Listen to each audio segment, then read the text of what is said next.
Hello, good morning India. Physics सुबह 8 बजे, geography class सुबह 9 बजे, एमपीजी की क्लास शाम 5 बजे,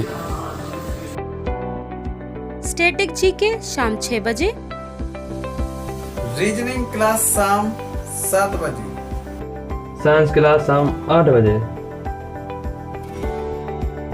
संडे टू सैटरडे,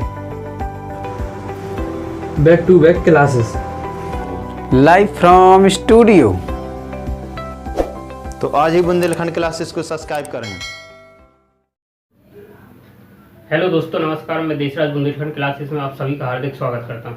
जैसे कि अपन ने अभी क्या कंप्लीट किया था, अपन को पता है, ठीक है। आज अपन को पढ़ना है ड्रेनेज पैटर्न ऑफ इंडिया, ठीक है। आज अपन को क्या ड्रेनेज पैटर्न ऑफ इंडिया अपन को ये पढ़ना है, ठीक है। देखिए, सबसे पहले देखिए इसका हिंदी मतलब भारत का अपवाह तंत्र। अपना टॉपिक कौन सा है? भारत का अपवाह तंत्र। टॉपिक नंबर 3 है अपना, ठीक है। कौन सा है?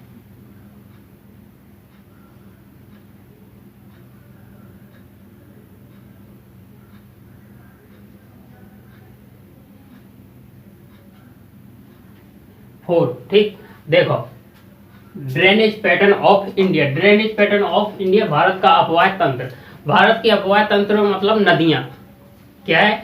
नदियां, नहर, यही तो भारत का अपवाह तंत्र है। मतलब जो पानी से संबंधित है वही भारत का अपवाह तंत्र है। देखिए, सबसे पहले आता है इसमें नदियां। नदियां क्या होती हैं? आपको पता होना चाहिए कि नदियां क्या होती हैं। बहते हुए जल की प्राकृतिक धारा को क्या नदी कहा जाता है। अगर नहर पूछ लिया जाए तो क्या कृत्रिम धारा को नदी नहर कहा जाता है, ठीक है। कृत्रिम धारा को नहर कहा जाता है, ठीक है। अब देखो, सबसे पहले आप इसमें, लेकिन आपको सबसे पहले एक काम करना है कि आपको सबसे ज्यादा सपोर्ट करना है, वीडियो को शेयर जरूर करें, ठीक है। और ज्यादा से ज्यादा हो सके लाइव जोड़ने की कोशिश करें कि लाइव ज्यादा से ज्यादा देखें आप लोग, ठीक है। अगर जितना ज्यादा आप लाइव पढ़ोगे उतना ही आपको फायदा होगा। क्यों होगा? क्योंकि लाइव पढ़ने से आपको क्या होता है कि आप एक तो सब टीचर मिलके क्या उसके कमेंट भी देते हैं, उसका आपको रिप्लाई भी मिलेगा। जहां से आपको लगता है यहाँ समझ में नहीं आता, आप कमेंट बॉक्स में कमेंट कीजिए, वहां पर तुरंत आपको क्या उसका सॉल्यूशन दिया जाएगा, ठीक है। कमेंट बॉक्स में आपको पिन कर दिया जाएगा उसका सॉल्यूशन, जो भी आपको समस्या हो जहां भी हो, ठीक है। तो देखिए, सबसे पहले आपका है भारत का अपवाह तंत्र, ठीक। अब देखो क्या है भारत का अपवाह तंत्र। सबसे पहले आता है नदियां। क्या आता है? नदियां। नदियां नदियां क्या होती हैं? क्या होती हैं? बहते हुए जल की, लिखो इसमें लिखिए, बहते हुए जल की प्राकृतिक, बहते हुए जल की प्राकृतिक धारा नदी कहलाती है। क्या कहलाती है? बहते हुए जल की प्राकृतिक धारा नदी कहलाती है, ठीक। अब आएगा नहर। देखिए, नहर क्या होता है? नहर क्या? जल की कृत्रिम धारा क्या कहलाती है? नदी कहलाती है। नहर जल की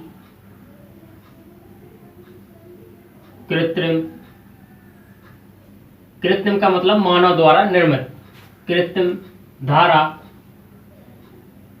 नहर कहलाती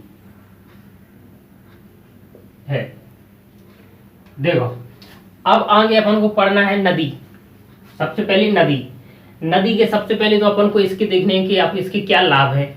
इसके लाभ अगर अपन जाने तो यह नदियां अपन को क्या उपलब्ध कराती, एक तो पीने का पानी उपलब्ध कराती, और दूसरी बात कृषि के लिए, कृषि की सिंचाई के लिए पानी उपलब्ध कराती। यह अपन को मछली भी उपलब्ध कराती, यह अपन को क्या रेत उपलब्ध कराती, बालू उपलब्ध कराती है। ठीक है, ये इसके क्या है, लाभ है। ठीक है, तो चलो लिखो, नोट करो लाभ, नदियों के लाभ, नदी के लाभ। नदी के क्या क्या लाभ होते हैं वो अपन को लिखना है।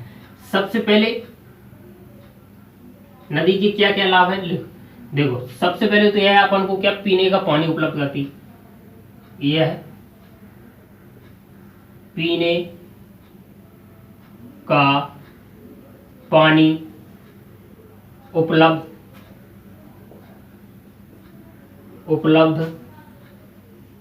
कराती है।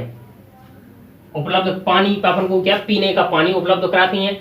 और सेकंड अगर लाभ है आपका बी, देखिए यह क्या करती हैं कि यह अपन को क्या, कृषि के सिंचाई के लिए क्या पानी उपलब्ध कराते हैं। कृषि के लिए, कृषि सिंचाई के लिए पानी उपलब्ध कराती है। किसके, कृषि सिंचाई के लिए पानी उपलब्ध कराती हैं। यह अपन को क्या, मछली उपलब्ध कराती हैं। यह मछली उपलब्ध कराती है। यह अपन को क्या, मछली भी उपलब्ध कराती है। और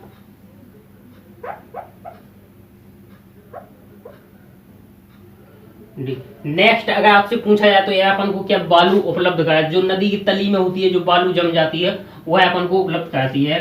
क्या कराती है, बालू या रेत उपलब्ध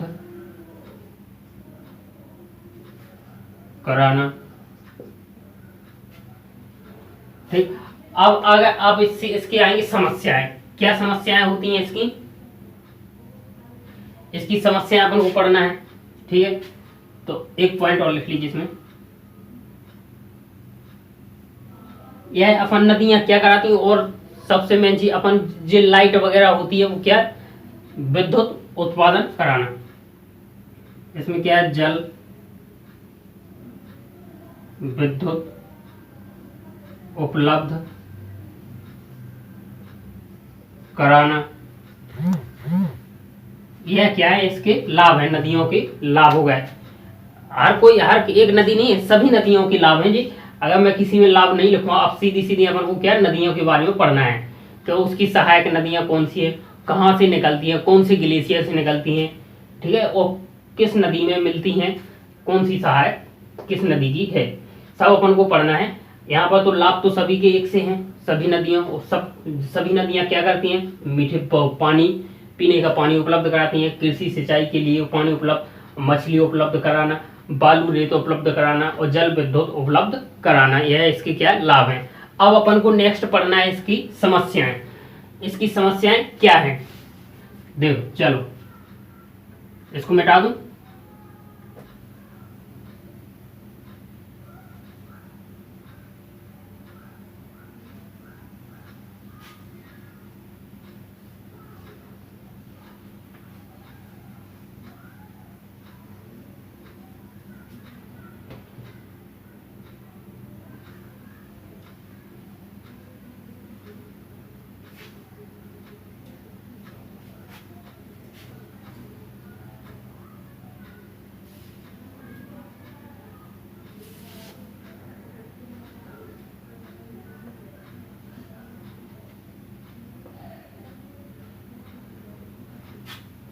चल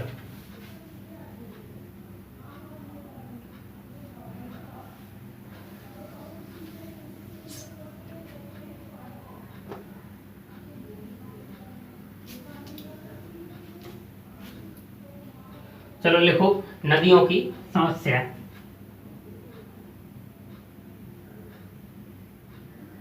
नदियों की समस्या। नदियों की क्या क्या समस्याएं हैं। देखो इसकी समस्या लिखना। सबसे पहले आपका पॉइंट आएगा, क्या आएगा? एक तो इसमें होता है क्या, सबसे बड़ी समस्या सीवेज समस्या। क्या है? सीवेज समस्या। सेकंड है इसकी, एक तो इसमें क्या है, बड़े बांधों का निर्माण, बड़े बांधों का निर्माण। ये भी इसकी समस्या है। क्या समस्या है? एक तो सबसे पहले सीवेज समस्या और एक बड़े बांधों का निर्माण। नेक्स्ट आएगा आपकी, क्या इसकी समस्या है? नेक्स्ट है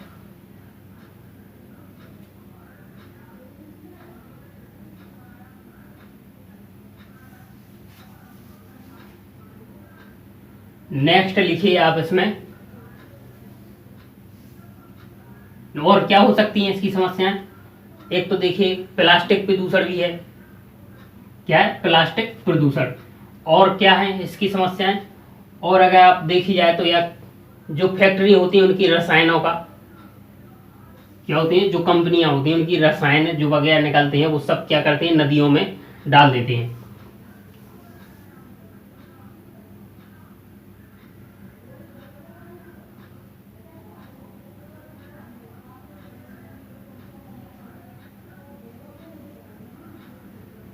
रसायन समस्या। और एक अभी मैंने बताई थी आपको प्लास्टिक प्रदूषण समस्या।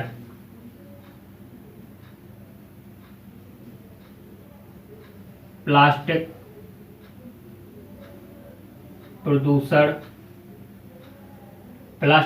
हो गई। देखिए प्लास्टिक प्रदूषण सबसे बड़ी समस्या है। सबसे ज्यादा प्लास्टिक प्रदूषित नदी कौन सी है? आंसर होगा चाइना की यांगसी नदी। चीन की जो यांगसी नदी है वो सबसे ज्यादा क्या प्लास्टिक प्रदूषण करती है। ठीक है, तो देखिए प्लास्टिक प्रदूषण क्या होता है। प्लास्टिक प्रदूषण क्या होता है? एक तो पानी में क्या होती है, जो पानी होता है उसमें घुलित ऑक्सीजन होती है, उसकी मात्रा कम होना। इसमें क्या होता है, पानी में घुलित ऑक्सीजन की मात्रा कम होना। अगर जैसे पानी में घुलित ऑक्सीजन की मात्रा कम होगी तो क्या होगा, जो मछली वगैरह है, जीव जंतु जो हैं पानी के जलीय जीव हैं, उनका क्या कम होना। क्या होता है, जब घुलित ऑक्सीजन की मात्रा कम होगी तो जलीय जीव होंगे तो क्या होंगे, नष्ट होंगे। जलीय जीवों की संख्या कम होना। उन्हें तो ऑक्सीजन नहीं मिलेगी तो जलीय जीव क्या हो, नष्ट होंगे, खत्म होंगे ना, बिल्कुल होंगे। अब देखिए एक पॉइंट और लिख लीजिए, यहाँ पर नोट करके लिख लीजिए, चाहे वैसे भी लिख लीजिए, यहाँ पर ऐसे लिख लीजिए। सबसे ज्यादा प्लास्टिक प्रदूषित नदी कौन सी है? यांगसी नदी।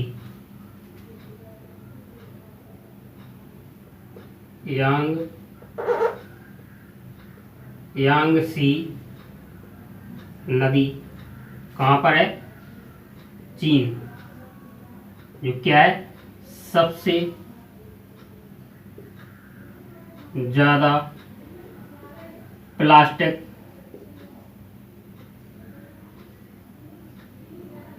प्रदूषण करती है। सबसे ज्यादा प्लास्टिक प्रदूषण कौन सी नदी करती है? यांगसी नदी सबसे ज्यादा, चाइना की यांगसी नदी है जो सबसे ज्यादा क्या प्लास्टिक प्रदूषण करती है। ठीक, अब नेक्स्ट आएगा आपका, अब अपन को पढ़ना है क्या, गंगा नदी। गंगा नदी के बारे में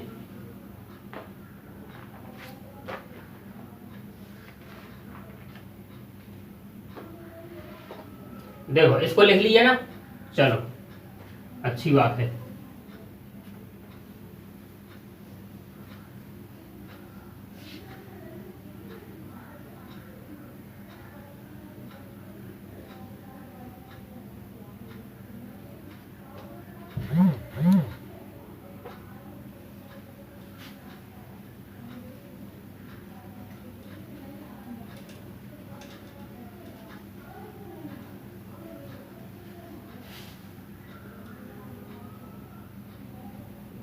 अब आएगा आपका नदियों पर विवाद।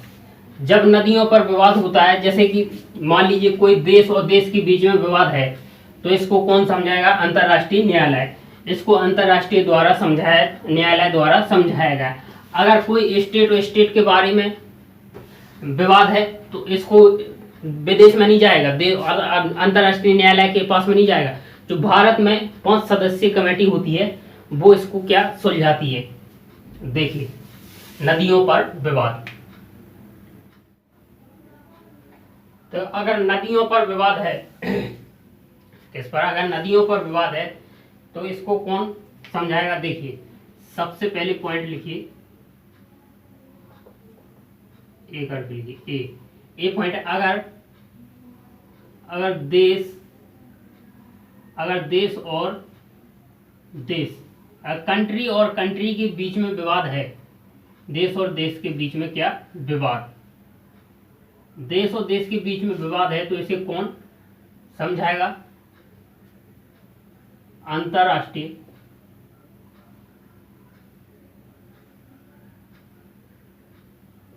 अंतर्राष्ट्रीय न्यायालय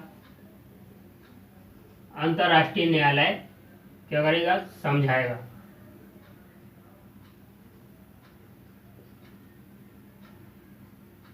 ठीक, देखो, अगर देश, कंट्री और कंट्री के बीच में विवाद है तो इसको अंतर्राष्ट्रीय न्यायालय द्वारा समझाया जाएगा। ठीक है। अगर स्टेट, राज्य और राज्य के बीच में विवाद है, सेकंड पॉइंट है, अगर राज्य और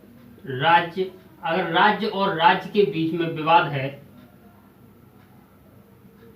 अगर राज्य और राज्य के बीच में विवाद है तो इसे कौन समझाएगा? IRWD, इसे समझाएगा IRWD, inter state water dispute, inter state river water dispute. IRWD act 1956 के द्वारा इसको क्या समझाया जाएगा? जो क्या है, एक 5 सदस्यीय कमेटी है, पैनल है। ठीक है, इसका फुल फॉर्म लिख लीजिए। इसका देखिए, इसका क्या है?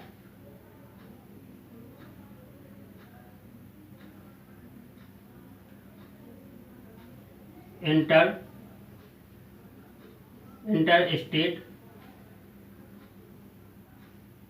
रिवर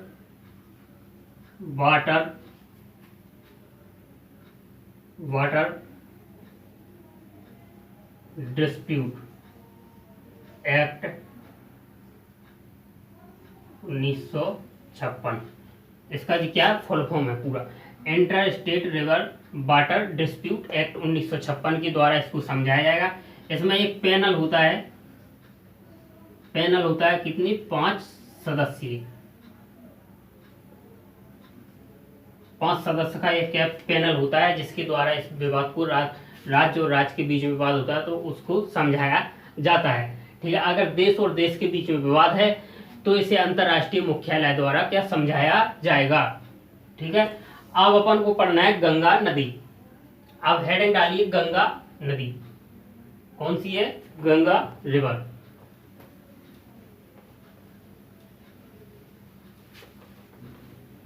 हेडिंग डालिए आप, गंगा नदी।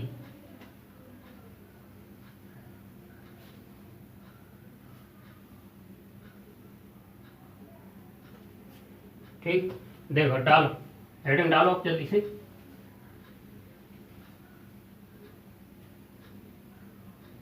गंगा नदी।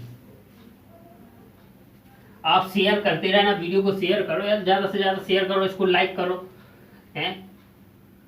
आप बिल्कुल भी इसको जोड़ो, जितनी हो सके ज्यादा से ज्यादा लाइक पे पढ़ना शुरू करो। लाइक पढ़ोगे उतना ही आपको फायदा मिलेगा।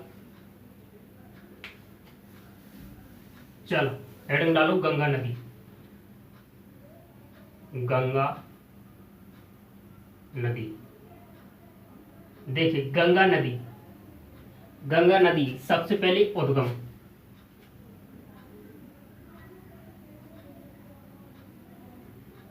उद्गम।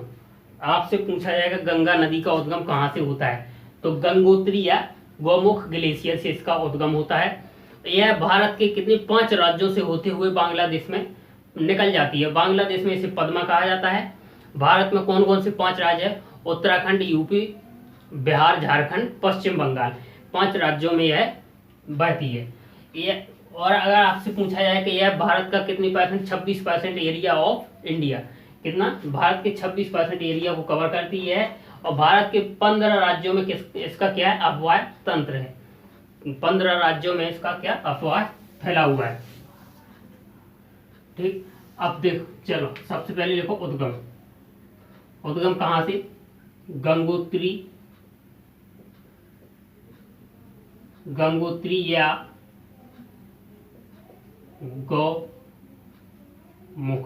गौमुख ग्लेशियर, कहां से होता है, गौमुख ग्लेशियर, गंगोत्री या गौमुख ग्लेशियर से इसका क्या उद्गम होता है। यह देखिए नेक्स्ट पॉइंट है, यह कहां कहां पर बहती है। देखो सबसे पहले आएगा उत्तराखंड, उत्तर प्रदेश,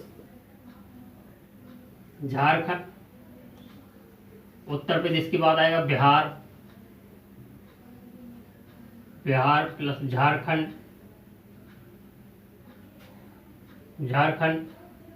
वेस्ट बंगाल, पश्चिम बंगाल। उधर आगे क्या, उधर सीधी निकल जाती है बांग्लादेश में।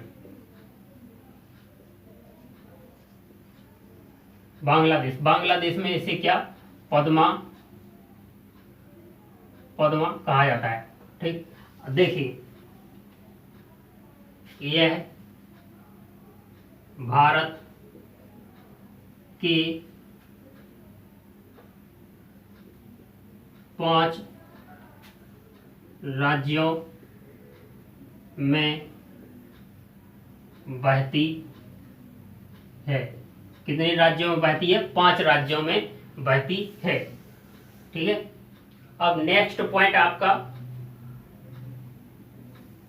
अगर आपसे पूछा जाए तो इसका अपवाह क्षेत्र कितना है, तो 15 राज्यों में इसका कितना है, इसका अपवाह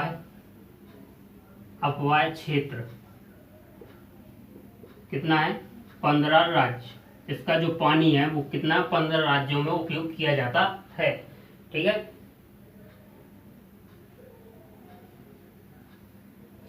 अब नेक्स्ट, अगर आपसे इसकी लंबाई पूछी जाए कितनी है,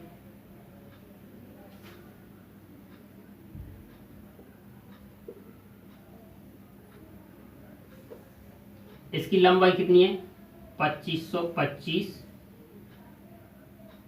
मीटर।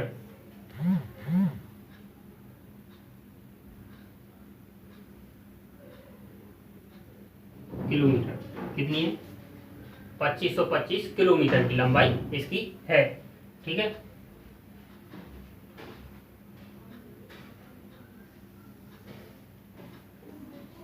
देखिए, और यह कैसी है, यहीं पे लिख लीजिए, यह भारत की सबसे बड़ी नदी है। कैसी है, सबसे लंबी नदी है। यह भारत की सबसे लंबी नदी है। कैसी है, लंबी नदी है। नेक्स्ट पॉइंट इसमें लिखिए आप,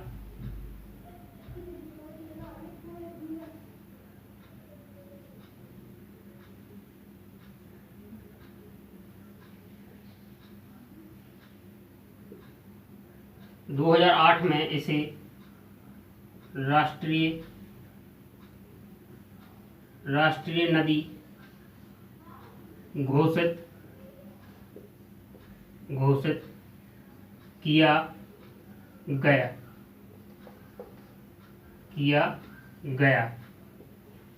इसे क्या किया, 2008 में इसे राष्ट्रीय नदी घोषित किया गया।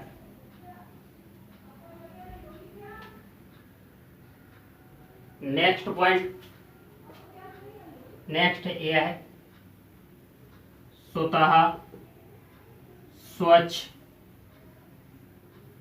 होने वाली नदी है। कैसी है? स्वतः स्वच्छ होने वाली नदी है।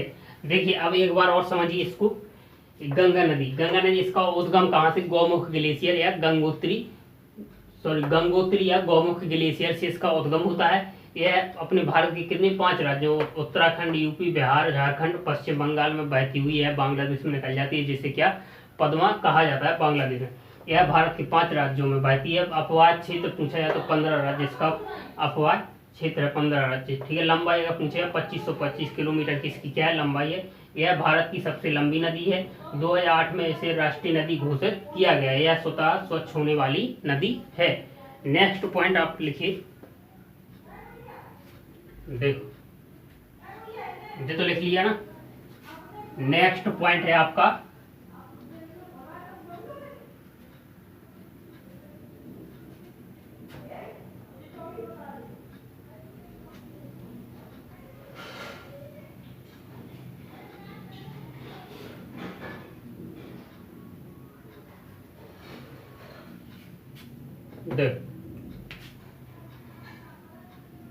नेक्स्ट पॉइंट लिखिए इसका।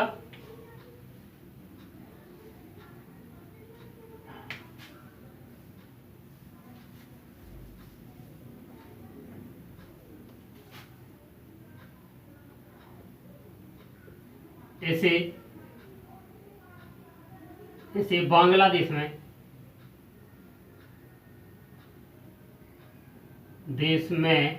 इसे बांग्लादेश में पद्मा कहा जाता है। इसे क्या कहा जाता है? बांग्लादेश में पद्मा कहा जाता है। ठीक है। नेक्स्ट पॉइंट है आप देखो, जो गंगा का वाटर है कैसा है?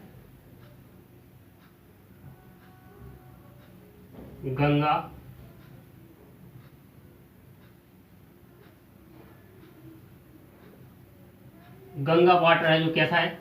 बैक्टीरिया फेज वायरस, वो बैक्टीरिया फेज है। कैसा है?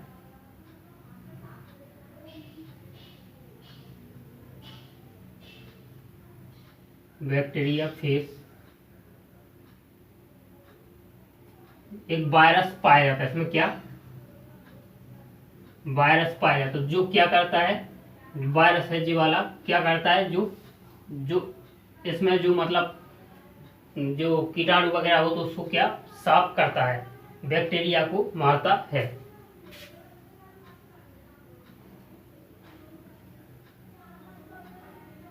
बैक्टीरिया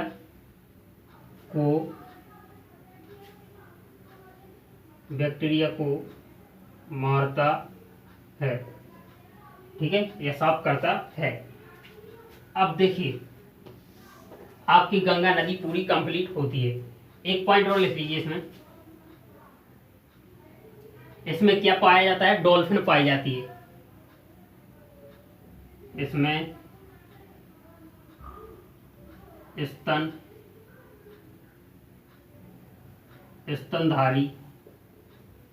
स्तनधारी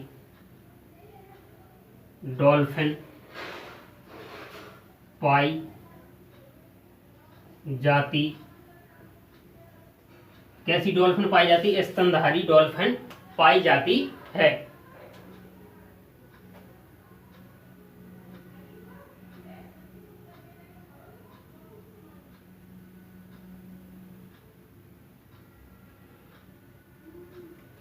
चलो दोस्तों, अब मिलते हैं अपन नेक्स्ट वीडियो इसको मैप के साथ में। इसका अपन पूरा मैप कंप्लीट करेंगे गंगा नदी का। इसमें कौन सी सहायक नदी है, कहाँ से निकलती है, यह सब बताएंगे आपको। पूरा मैप समझाया जाएगा आपको। ठीक है। और आगे चल के बांग्लादेश में निकल जाती है। ठीक है। अपन पूरा यहाँ से शुरू करेंगे। कहाँ से?